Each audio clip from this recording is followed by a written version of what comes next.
what's up, YouTube? So I've created a PowerPoint for some of the newbies out there that keep reptiles. I get a lot of messages about metabolic bone disease. So here you go, metabolic bone disease. What is metabolic bone disease, or MBD? Metabolic bone disease is where calcium blood levels in a reptile are 1, too high, which means they're hypercalcemic, or their blood levels are too low, which means they're hypocalcemic. And whenever you take a reptile to your vet and they do a blood draw, the normal reading is around 10. If you have 7 or lower, that's considered too low. And if it's 13 or higher, then that's considered too high. So what causes calcium blood levels to be too high? Well, one of the reasons it could be over-supplementation of calcium and or vitamin D3, which is also called hypervitaminosis D. And that's, whenever you're, dusting your insects or your food with calcium, you're mixing too much calcium or, D3 in there, and you're doing it like every day. They can get over-supplemented. Females that are producing eggs, gravid females double their calcium blood levels during this time when they're in egg production. And you can see down here, these are actually eggs inside of uromastics. Pretty cool. Now this is normal. It's totally normal for their calcium blood levels to double at this time. And if they didn't, then they would actually be considered hypocalcemic, which means their blood levels would be too low. So you want their blood levels to double. And whenever they're done producing eggs, their blood levels will go down and return back to normal. So what causes calcium blood levels to be too low? Well, it could be not enough UVB, and you would either get that from natural sunlight outside, or you will get it from right here, a UV light. Now, another reason could be not enough vitamin D3. Maybe you are not supplementing your reptile with enough vitamin D.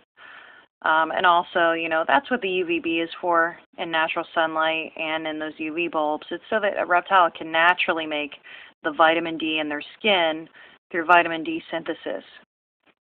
Another issue, not enough calcium, if they're not getting enough calcium in their diet, what they do, they'll actually start metabolizing the calcium in their bones. So they're starting to take away the calcium in their bones, and it's just not a good thing. We'll talk about that here in a minute. Another reason is not enough heat. Since reptiles are cold-blooded, they need heat to be able to metabolize the food and the vitamins and the calcium that's in their diet. If they don't have enough heat, guess what? They may be getting the vitamin D3, they may be getting the calcium, but they won't be able to metabolize that, and so that their calcium levels can get too low. So what are the symptoms? Well, you can see reptiles, they will be lethargic. There's a decrease in appetite. They have rubbery feeling bones. There's bone deformities. You actually see that in this picture, this like nodule right here. That's the start of a bone deformity. Bones that break easily. And again, this is because those bones are being weakened because the reptile is desperately trying to get enough calcium in its bloodstream by reabsorbing the calcium in their bones, in their skeleton. And then also another sign in females that are laying eggs, whenever she lays the eggs and the eggs are not fully calcified, that is a sign that they have metabolic bone disease. And what I mean by fully calcified is you want a nice white egg. If you see any like spots on the egg where it looks like the shell is kind of thin, that means it's not fully calcified. That means the female is not getting enough calcium to produce her eggs. So the end result, if you do nothing for the reptile and it has metabolic bone disease, it's going to die. Unless you catch it in time. And that's what this picture is here on the bottom here. That's of an iguana that has metabolic bone disease, and it's at the vet's office. So how is metabolic bone disease treated? Well, if it's too high, being hypercalcemic, and it's from over-supplementation, if the reason is because you're over-supplemented, then you don't want to give it any calcium supplements for about a month. And then after a month, you want to take it back to the vet, and you want to get another blood draw and see what its levels are and see if they return back to normal. Usually in a month's time, that's enough time for the calcium to metabolize and straighten itself out. And then after, you get your blood draw done and everything looks normal, then you can start supplementing with calcium again. Now, for too low of levels, the hypocalcemic reptile, you want to fix your husbandry and correct the UVB that it's getting. So you want to make sure that the reptile is getting hot enough. You want to make sure that they're getting the calcium and D3 in their diet. You want to make sure you're using the right kind of UVB bulb and that it's not an old bulb that the UV has been decayed over. And the way you can do this, UV lights, they only last for a certain amount of time.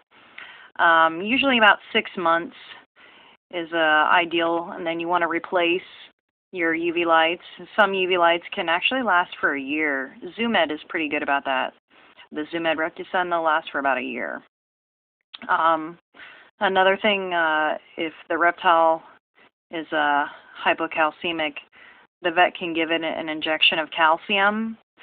But I actually prefer not to do that because it hurts the reptile. You can actually just give it liquid calcium, and I have that on there. Liquid calcium given orally for 1 month. So you want to give it every single day, and it's measured out by weight. How much the reptile weighs determines the dose that you give every single day, and you do it for about a month. And then the reptile is usually good after that. And again, that's in conjunction with, the correct husbandry and the correct UVB output and those UV lights that you're using. So the lasting side effects. Bone deformities are permanent. Now you can see here in some of these photos, they look pretty yucky. Here, I'll get kind of close here. Look at this guy. Yeah, it's really sad. He's going to have to live out the rest of his life like that. The same with these over here. Poor iguana. And this is really typical of metabolic bone disease when the levels are too low. You see this kind of bowing in the legs. Here's a crested gecko with, messed up tail. It's starting to get wavy. It's quite sad. I actually have a crested gecko that had metabolic bone disease that I rescued. So in conclusion, research your reptile's needs. Now, this means before you get your pet reptile, before you bring it home, make sure you do all your research. Make sure you have those heat spots are correct. Make sure you have the correct type of UV. And that's on there too. Use the correct UV strength and replace bulbs every 6 months to a year, depending on the brand.